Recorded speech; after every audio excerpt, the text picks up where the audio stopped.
It begins in silence, a silence so deep, it feels heavier than sound itself.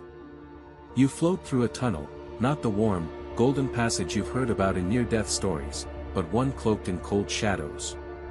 Ahead, two doors appear. One glows with a soft, welcoming light on the right. The other, on the left, is shrouded in darkness.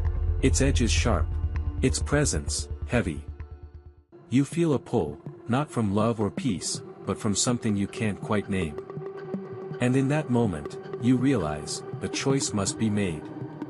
The right door leads to peace, healing, and reunion. But the left, opens into the dark side. Not a punishment, but the natural home for souls who have turned away from the light.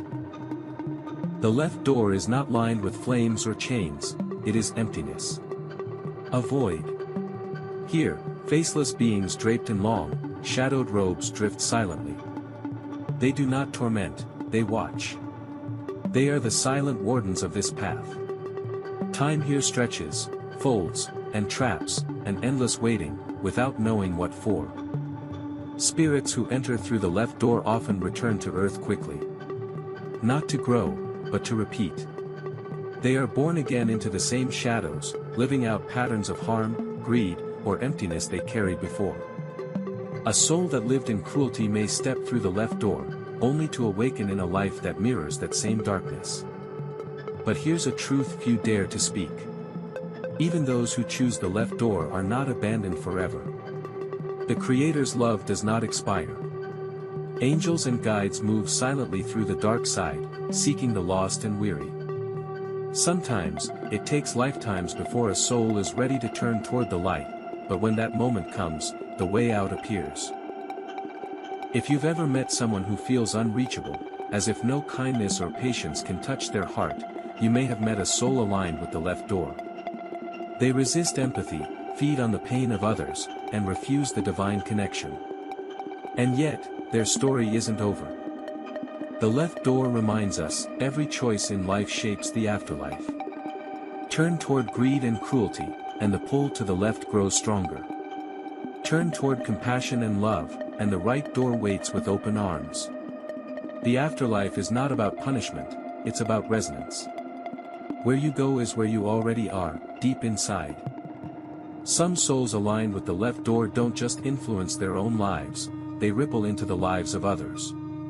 They may walk among us, unseen for what they truly are. You'll know them by the way they drain your energy, twist your trust, and leave a cold emptiness in their wake. They carry the void within them, and it seeps into the world around them. Within the dark side, there are watchers, beings without faces, robed in endless folds of shadow. They are not executioners, but observers, bound to their post for eternity. They neither guide nor harm, only ensure that the cycle continues. When a soul from the left door is reborn, their path feels like destiny. But it is not destiny, it is repetition. The same temptations. The same choices. The same shadows, wearing new masks. But even in the deepest dark, there are hands reaching in. Guides and angels move quietly, planting moments of choice, whispers of change. They cannot force, but they can call. And sometimes, that call is enough. There comes a moment when the soul, weary of the cycle, pauses. It looks back at its own trail of lifetimes. And for the first time, it chooses differently. That moment is everything. When the soul turns toward the light, the left door fades. And ahead, the right door glows brighter than ever. There is no judgment, only welcome, only home. So ask yourself, if the tunnel appeared tonight, and the two doors stood waiting, where would your soul be drawn? The answer is in your choices, your unspoken thoughts, and the truth you carry inside. If this journey into the left door stirred something in you, share your story in the comments. And if you wish to explore more of the unseen realms, subscribe, and together, we'll walk the bridge between this world and the next.